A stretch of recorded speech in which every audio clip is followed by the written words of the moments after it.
Well, hello there, you scrub lords, and welcome to another video. I know, 2 videos in 1 week. Who the hell are you, Miles, and what have you done with the real one? Uh, and even more so, today we're looking at an airplane. Yeah, I know. Miles flying an airplane? Oh god, we don't want to see that. Yeah, tell me about it. However, this one is a little bit special. This is, again, much like the Matilda that we took a look at yesterday. This piece of crap. This is the first tier aircraft that you can earn as part of the World War II Chronicles events going on right now as of April 27th, 2017. This was given to us yesterday. By us, I mean anybody who's earned it or has or is part of the YouTuber affiliate program. We were all given access to these vehicles. And so I've had a little bit of a chance to play around with it today. I've played about 4 or 5 battles with it. Now, I know many people are going to say that's not proper amount of battles for a total review, and I agree. However, this is basically my first impressions. And if you want the short answer, yes, please, more. This thing, even in ground battles, is just, it's a buttload of fun. Is it the most practical vehicle for what I'm using it for? Definitely not. There are far better aircraft for what I'm trying to do with it. However, it's not bad, and it's actually pretty good in a lot of respects. So let's get into talking about it real quick, and then I'm going to show you a battle that I had with it, or a combined arms ground forces battle that I had, and I'll talk over that full battle here in a minute. But before we do that, let's take a look at the aircraft. So it is a twin-engined naval variant of the B-34 Ventura. Let's see here. Where is it? Here it is. The B-34. It's just a naval version. Instead of the glass nose, it has a solid nose, and within this solid nose, it has 8 50 caliber machine guns. And 50 caliber machine guns, while they are currently not the greatest of machine guns, the fact that they're all packed in such a small area of the aircraft, and they're all in the nose, means that you can put down a lot of machine gun bullets onto a small target area. Planes like the P-47, their machine guns struggle a little bit, even though it has the exact same amount, because they're spread out in the wings. So there's a good possibility you'll probably only get about 4 guns on target unless you manage to get the enemy at your proper ideal convergence. With the B-30, or I keep wanting to call it the B-34, I'm just going to call this thing the Harpoon, because PV-2D is a little bit weird. Anyway, the Harpoon, however, doesn't really have this issue because the machine guns are all in this kind of like smiley face on the front of the aircraft, meaning that you can do head-on attacks with other aircraft. Now, granted, head-on attacks are pretty much never a good idea. And doing head-ons, you're always taking a risk, no matter what you're doing, and no matter how good you are. And I am not particularly good at aircraft. Anybody who's watched any of my streams will know that I am the pinnacle of what you should not do in aircraft, and I try and make aircraft do things that they really shouldn't be doing. Which is all the more funny, because then I get snobby about people trying to do the same thing for tanks, but whatever. Call me a hypocrite. Anyways, so this thing, when I heard about it, and when I was looking at it, or when they announced it on the World War II Chronicles, they put out its own dev blog for it, basically, I was very intrigued, because this thing, with its maximum bomb load, which I have loaded here, carries 4 1,000-pounders and 8 HVAR rockets. Now, in the past, I wouldn't have been too excited about the rockets, because the rockets in past patches have been absolutely awful. Like, you couldn't hit the broadside of a barn with these rockets. However, recently, Gaijin have finally brought back the accuracy of the rockets so that you can actually hit things with them. So these can be extremely useful. As far as aircraft are, as far as air RB goes, this thing is also actually quite good. It's a decent medium bomber for heading to a particular air base, and I found that if you drop all 4 of the 1,000-pounders, or I think if you drop 2, actually. Let me check real quick. I think it's 2. Yeah, if you drop 2 of the 1,000-pounders on a base, it reduces it to about a quarter of its health. So you take about 75% of the health off the bases at the tier that you fly at with two of these 1,000 pounders. Which means that you can take out the majority of 2 bases, and you can destroy one of them totally with rockets, or finish them off with rockets, I should say. So you can kill about 1 and 3/4 bases with the maximum loadout on this aircraft, which is actually pretty good, at least for what you can do with this thing. Now, it's something interesting to note. I don't know if this is a bug, and Gaijin just hasn't realized it, and now that I'm about to mention it, Gaijin are probably going to patch this. But it's funny how this thing has a bomb sight, yet the B-34 does not, even though it has a glass nose. Literally unplayable. The Harpoon, on the other hand, it does actually have a bomb sight on it, despite the fact that there is no bombardier. The only thing that's in the nose are 850s, and these 850s can be quite useful, despite what some people may say. So, let's quickly go over the modifications. Like I mentioned, 8 HFARs, 4 1,000 pounders, 850 caliber machine guns. You've also got a dorsal turret with twin 50 calibers, and then a crap, I can't even remember what this, or a ventral turret with twin 30 caliber machine guns. These aren't particularly useful. They're mainly there just to get people to fly up above, so you can hit them with these twin 50 calibers. And this 50 caliber machine gun turret has saved me numerous times. And this 50 caliber machine gun has shot down multiple 109s, so, or at least seriously damaged them. So if you've got a good crew, like I've got on my bomber, that machine gunner has saved me on multiple occasions. As for its battle rating, 3.3, as you can see, it's a rank 2 vehicle. It's just a decent all-around medium bomber for the tier. It's got a very, very good payload, as in my personal opinion. And then again, I'm looking at this more along the lines of a ground attacker. Though technically it's just a medium bomber. Yeah, there isn't much else to say about it. So without further ado, let's jump into the battle here and see how it performs.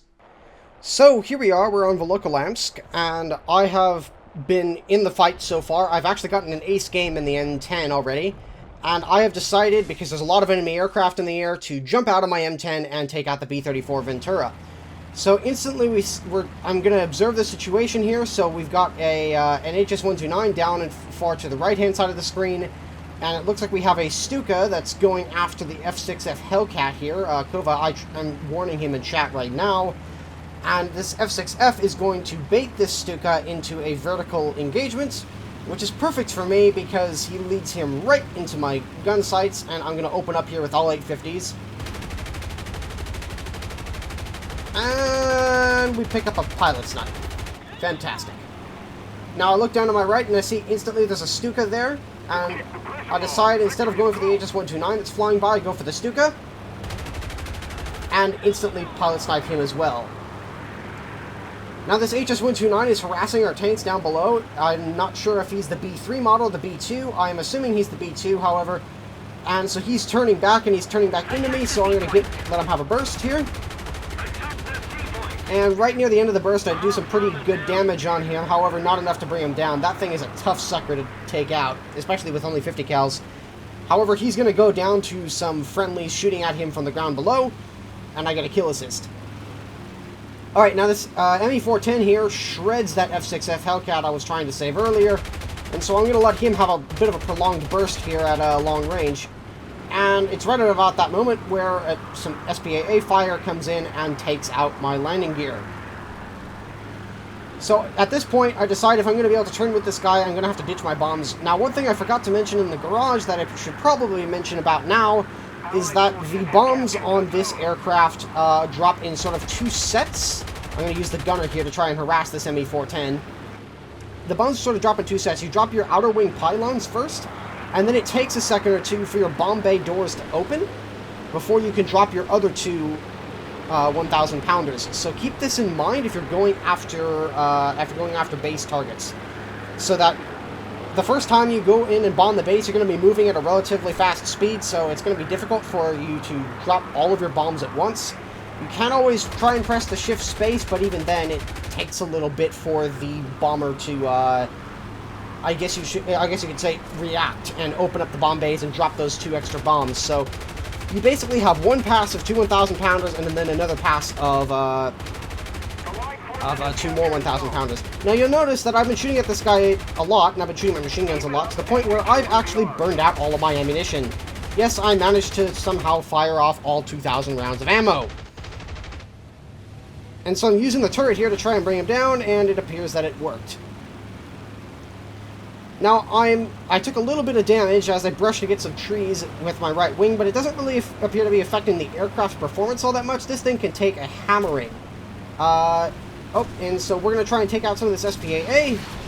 And right before we get the kill, the BF-109E4 somehow manages to get credit for it. I think this perfectly demonstrates the B-34's capabilities if it's forced into a low-level dogfight against slow, generally unmaneuverable aircraft. Although the Stuka is kind of an exception, and it just sort of caught them in bad angles. Now, before we wrap this up, I would like to show you guys one more instance where the B-34 is to be used in, I guess, realistic battles. Because I've shown you guys its use in realistic ground forces, but let me show you how effective it is against bases of its tier. Okay, so we are here on Sicily in an RB battle, and yes, this is a replay. Unfortunately, my recording software decided to not record this battle. So here we are, so we just dropped the 2 bombs on the pylons there, and I was trying to get all 4 bombs off, but you'll notice that, well, it takes a while. So we're just going to skip to when these bombs actually hit the ground here. And so here is the effect of 2 1,000 pounders on a base. You can see it took off about 3/4 of the base's health. Let's go ahead and move on to the next one. Okay, so we are now at the point where I'm about to drop the last 2 1,000 pounders. And there they go. Now, unfortunately, I accidentally pressed a button here, and it took me away from the actual bombs, but we'll skip to when they actually hit the target. Okay, so as you can see, we've got 3/4 of the base taken out. Now, if you want to, you can go back and finish off these bases with rockets, but that's entirely up to you, obviously. I believe I later on went back and did this, but that is besides the point.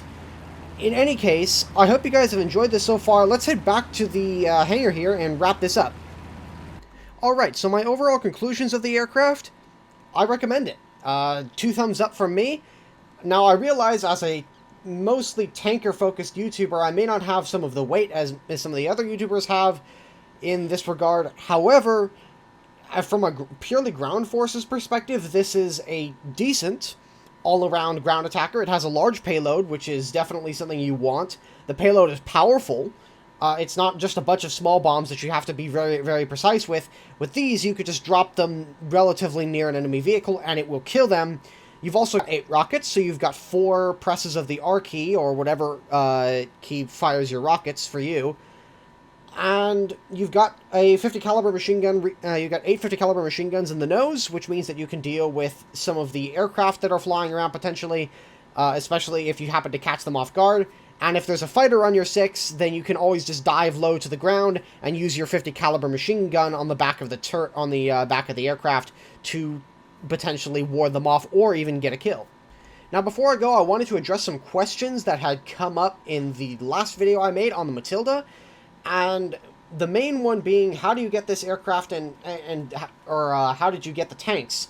Like I mentioned in the comments section of that video, the way to get these aircraft is to play in the World War II Chronicles events. You can find these events up in here. And it says World War II Chronicles. All of these events allow you to earn these vehicles. However, in order to earn them, at least in the case of the PV-2D Harpoon and the Matilda, you need to complete 6 stages, and each one of these stages requires the completion of 3 of 5 tasks.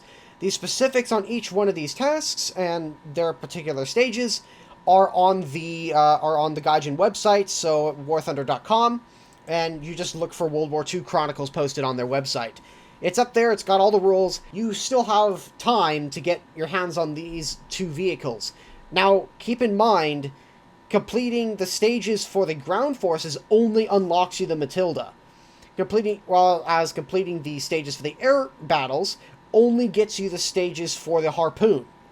So you can't play Operation Husky here and get both the Matilda and the Harpoon at the same time. You have to focus on either one of the stages or switch back and forth. And sometimes these events can also be a little bit tricky to get.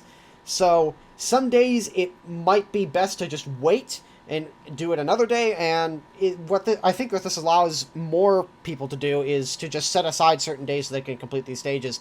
However, I'm not going to lie, it's a bit of a grind, and unless you are very, very dedicated to it, it's gonna take a while. And if you only have a little bit amount of time to play each day, yeah, you're not looking at getting any of these vehicles quickly. Now, granted, these vehicles aren't completely over-the-top awesome that they're going to break the game. However, they're cool vehicles to have, or as much of not a fan I am of the Matilda Mark II F96. It's a cool vehicle, and it's a nice collector's item. I hope you guys have enjoyed this quick look into the PV-2D Harpoon. Without further ado, keep your tracks checked, keep your bonnets in place, keep around in the tube, and I will see you guys in the next video.